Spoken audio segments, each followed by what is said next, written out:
नमस्कार दोस्तों, स्वागत है आपका हमारे YouTube चैनल पर। अगर अभी तक आपने हमारे चैनल को सब्सक्राइब नहीं किया है तो कृपया हमारे चैनल को सब्सक्राइब करें। गरुड़ पुराण अध्याय 7 यमराज की राजधानी का वर्णन। 44 योजन बहुभीति शहर से दूर यमराज की महान नगरी पड़ती है। सभी आत्माएं धर्म दरवाजे पर खड़े पहरेदार को अपनी आगमन सूचना देती हैं। चित्रगुप्त अपने चमचमाते आसन पर विराजमान होते हैं। सब कुछ मालूम होते हुए भी वह सरावंश यानी कि यह ब्रह्मपुत्र है जो पूरे विश्व में चक्कर लगाते रहते हैं और दूर से ही मनुष्य चाहे किसी भी संसार में हो उसके सारे कर्मों का ब्यौरा सूची तैयार करते रहते हैं।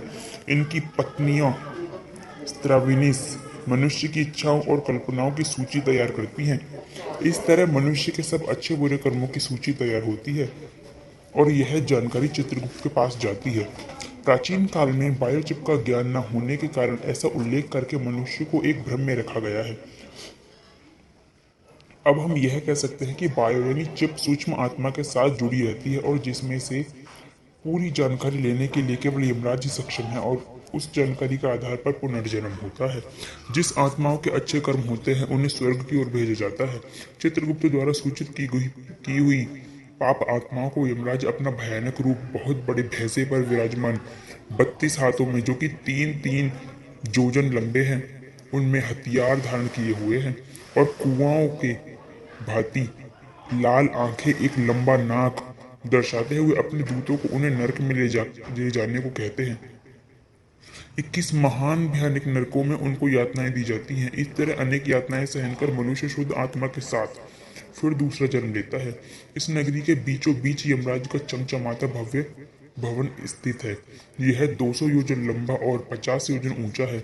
इसके अंदर अलौकिक सभा कक्ष है। वहां पर उपस्थित सभी अपनी ही रोशनी से जगमगाते हैं। इस भवन में मनुष्य के लिए 4 द्वार हैं।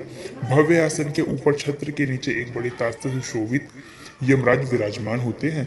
उनकी हाजिरी में हाथ में फंदा लिए मृत्यु चित्रगुप्त कर्मों का प्रसंग करने के लिए तथा अन्य कर्मचारी आज्ञा का पालन करने के लिए उपस्थित रहते हैं। पापकर्मी जो दक्षिण द्वार से जाते हैं वह इस भवन को नहीं देख सकते। पूर्वी द्वार साधु महात्मा देवी देवताओं को पूजने वाले जो यात्रियों को छाया की व्यवस्था प्रदान करवाते हैं।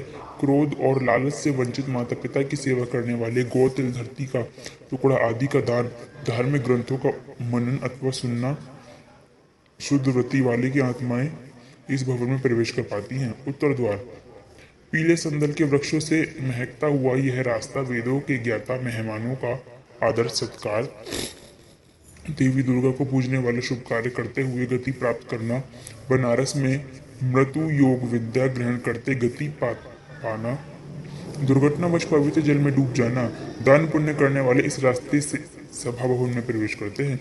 पश्चिम द्वार हीरे मोती से संपन्न सुगंधित रास्ते पर धार्मिक ग्रंथों के कथित अनुसार कार्य करना, शिव और पुराण भगवान की पूजा करना, गायत्री मंत्र का उच्चारण, दूसरों के धन की चाहत ना करना, गृहस्थ जीवन को कलंकित ना करना, वचनों को निभाना, सबके सुख की चेष्टा करना, पूर्वजों के श्राद्ध करना, बुरी संगत से दूर रहना, वह अमृत को पीते हुए सभा भवन में प्रवेश करते हैं। यमराज इन सभी को आते देखकर अपने आसन से खड़े होकर सबका अभिनंदन करते हुए सबका स्वागत करते हुए कहते हैं कि आप सब नेक आत्माओं ने अपने सत्य कर्मों से यह देवलोक प्राप्त किया है। जिनको दुर्लभ मिलने वाला मनुष्य शरीर मिला फिर भी सत्य कर्म नहीं किए तो नरक की भयानक आग में जलते रहेंगे। अब आप सब आत्माएं ब्रह्मलोक को प्रस्थान कीजिए। यमराज के मधुर वचन सुनकर सब उनको नमस्कार कर बाहिर प्रतीक्षा कर रहे अनेकों विमानों पर अपने कर्मों के अनुसार सवार होकर ब्रह्मलोक को प्रस्थान करते हैं। वहां कुछ योग बिताने के बाद स्वर्ग के भोग भोगते हुए फिर से अच्छे परिवारों में जन्म लेते हैं। धन संपत्ति से युक्त धार्मिक ग्रंथों के ज्ञाता लोग कल्याण करते हुए अपने सत्य कर्मों के आधार पर अलौकिक सभा भवन में प्रवेश करते हैं। तो ये था गरुड़ पुराण का 7वां अध्याय। हमारे चैनल को सब्सक्राइब करें।